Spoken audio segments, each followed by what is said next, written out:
So God creating a helper is for each other. We're to help each other. And I like the part where it says suitable for him. Suitable. Okay, meaning there were some things in Adam's life that were incomplete and that were in Eve's life that were incomplete, that they needed each other. So we teach couples to view your spouse as God's provision for you. That means your spouse has something in them that's lacking or that's a weakness in you, so you need them to come in and fill those weak places and fill those gaps in your life and vice versa. How many of you would say that you have gaps in your life? Only 3 of you. No. Come on, how many of you would say you realize that you have some improvements, some things that you need to work on, some deficiencies in your life, right? Yeah. You're not perfect, right? Yeah. And that's the one thing we tell these NFL players. Let me give you some background. Like I love to look at an NFL player and just say, you're not all that.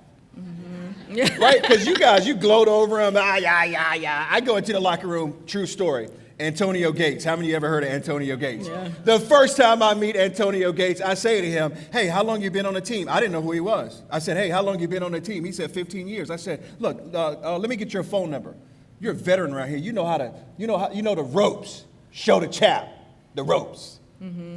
Then I go home and I say, hey, Jake, my son, I say, hey, I met a guy named Antonio Gates today. Who is that? He said, you don't know who Antonio Gates is. So I go back to Antonio Gates about a month later and I say, hey, you thought I was a fool. He says, chap, I knew you were green, but I knew you were a little green when you didn't know who I was.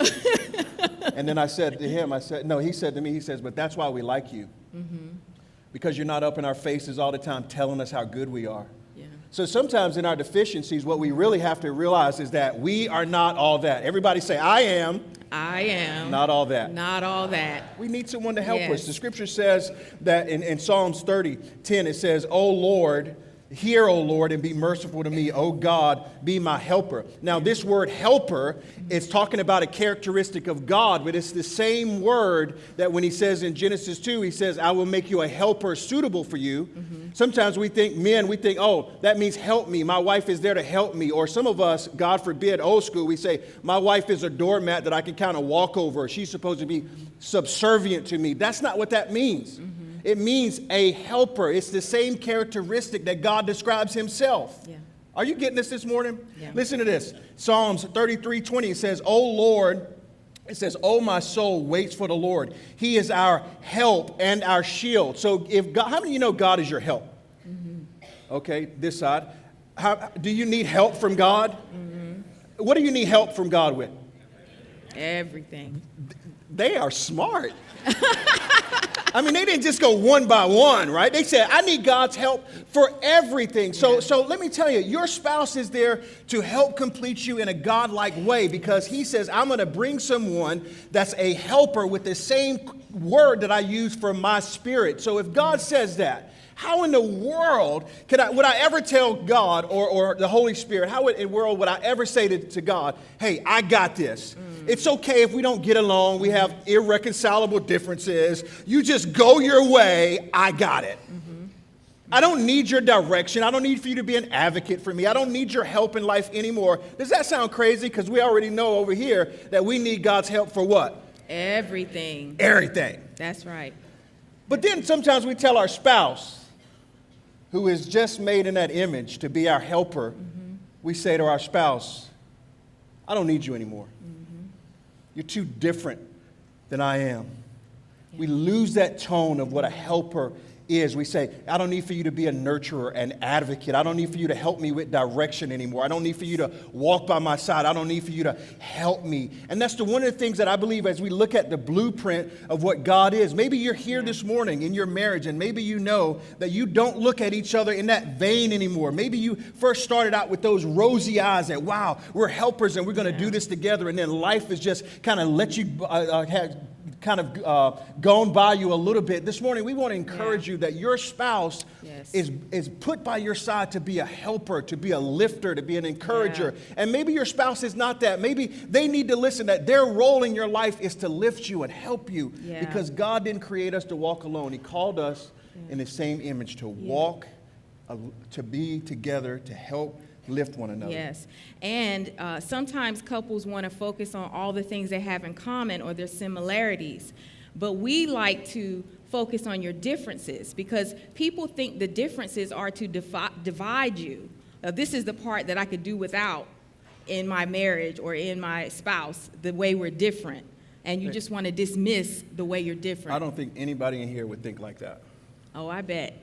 Yeah. Those differences are the things that will challenge you and cause conflict and sparks and fires sometimes because You guys you're have so conflicts? different. Anybody have conflicts in here? We call it Intense fellowship. intense fellowship. Yeah. Anybody ever have intense fellowship? Yeah, intense fellowship. Yeah. How many of you know you have major differences between you and your spouse or you and your significant other, Yeah, right? yeah. Now for us, one of the things where we're so different is a 4-letter word. Are you ready? It's T-I-M-E, time. Yeah. Now, which one of you are A-type and you got to be there 15 minutes early? Raise your hand. You see? And who's the one that's always 15 minutes fashionably late? It's your partner. Right? And you think, Pastor Eric, wow, this little word, this 4-letter word, it's so minute. It's only 4 letters, right? It almost broke apart our marriage when we first started. Why? It's because we are so different. Like my wife, I'm the let's smell the roses. Let's drink it in. Like, I just want to be present. I don't want to miss this moment. Like, I'm looking at each and every one of your faces. I'm taking you in. This is great. Now, George, I can guarantee you, is looking at that green clock back there to make sure we wrap this up on time. On time, right? I'm thinking about the next service, what I did wrong this service, right? I'm always in the moment preparing for my calendar that says the next thing. I'm A-type. I say he lives in the future. I live in the present. So this is how we're different, right? And so it's definitely been very challenging for us to figure out, like, how can we fit these two differences together and not let them pull us apart and cause division. Sure, but you think, that shouldn't, listen, the first 2 years of our marriage, we didn't like each other because of time. I mean, I was a pastor, right? Pastor, old school pastor, where we processed in with the choir. How many of you know you cannot be late if you're the pastor and the choir is already in the choir stand? It doesn't look right. Well, my wife would say, "What's wrong with you? It's okay to be 15 minutes late." And I would say, "Sweetie, I can't be late. This is my job." Yeah, I just dismissed how he was different. I was just like, "Oh, you're just so uptight. You need to chill. Take a chill pill. It's not that serious. Come on. It's going to be okay." And then I'm the problem solver. I would say, "Well, what are you going to do next time?" So I'm upset, and I'm always asking her, "So what are you going to do next time?" She would say, "I said I'm sorry." I said, "No, what are you going to do next time? You don't have a watch." She said, "I said I'm sorry. What more do you want?" I wanted her to do an action step. I wanted her to get a watch. I wanted her to get a watch. I She still do still not wear don't wear a a watch, okay? Right? So she was giving herself permission to be very much unlike me, which unnerved me. Yes. And you know what? When we thought about it, after years of being angry with each other, we thought about, you know what? You really fill my gaps. Yeah. Because for me, as an A-type, busy guy, she's shown me that, you know what? You need to take a vacation. Work's going to be there when you get back. She's told me, live in a moment when your kids, she used to tell me this when we were in North Carolina, had a garage. She used to say, don't come in the house on your cell phone. Finish the conversation in the garage. That's Because when the kids want to talk to you, don't dismiss them. Live in a moment. Get on your knees. Get eye to eye and let them know, Daddy loves you so much. Yeah, yeah. She's taught me that, but how have I helped shape you? Tell them. So... Go right ahead. Tell them. Okay. So one of the things that George has brought into my life is because you can't live in the present all the time, right? Or you're not accomplishing any goal. You don't have any forward progress. So how he has shaped me is he's helped me to be more organized and to plan with action steps for the future. I'm sorry. Go ahead. Keep Which has benefited me because in New York City, I was able to open my own private practice in Times Square, and I ran a very successful counseling practice there. And it was for all the things that he brought into my life that helped me get this goal and dream of mine to be accomplished. But I was always rubbing her the wrong way. I would say, sweetie, what's your goal for the next year? I don't care about a goal. Come on, man. We got to have a goal. What are your objectives to complete in this quarter? And I would unnerve her. But then when she opened that business and she started making money, she was like, hey, thank you, right? So our main point in sharing our story is basically the way you're different is going to challenge you, and it's not going to be fun, and it's not going to be the enjoyable part. But our encouragement is to not let it divide you. And in order to not let it divide you or destroy your relationship, you have to be open to be influenced by the way your spouse is different. It's by God's design, and that's why we say your spouse is God's provision, because God knows what you need. You have a helper that is suitable for you to fill your gaps. So one of my favorite images that I like to use in filling each other's gaps is from Rocky Balboa, the boxer, the boxing movie. How many of you guys have watched the Rocky movies? Oh, ladies watch it too. Wow, yeah. Great, yes. So there is a scene where Rocky's asking Adrian to marry him. And I think he says it so beautifully. He says, it's like this, Adrian. I got gaps, you got gaps, together we got no gaps. And that is the beauty of allowing yourself to be mutually completing to each other. All your weak places are then strengthened and made stronger. And that's why you're stronger together and you're better together than you are as an individual alone in isolation. Great. So point two is, number two is to multiply a godly legacy. To multiply a godly legacy. Genesis 1:28 said, and God blessed them, and God said to them, be fruitful and multiply and fill the earth. The main thing about this point is that we are to pass on the box top or the blueprint to the next generation. That's why I believe there's such an attack on marriage, because God chose marriage and family to be the vehicle that he passes on his character and his blueprint for marriage and for passing on who he is and to secure the identity of the next generation. And so if we don't get this right, or if we don't give a clear understanding of who God is in his loving and forgiving and committed way, then we're distorting that image to the next generation. And we can clear that image up. That's what Jesus came and died for on the cross. So I don't want anyone to feel condemned by this message, but I'm just letting you know what the goal of the message is and where it's going, so that you can see this is how it's supposed to turn out. This is a huge responsibility. Like, this is not to be entered into lightly.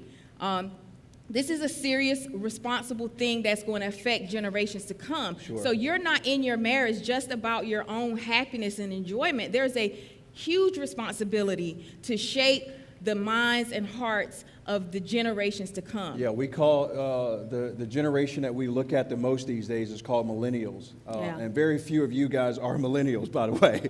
But your kids or your grandkids are millennials, and they're watching us. Yeah.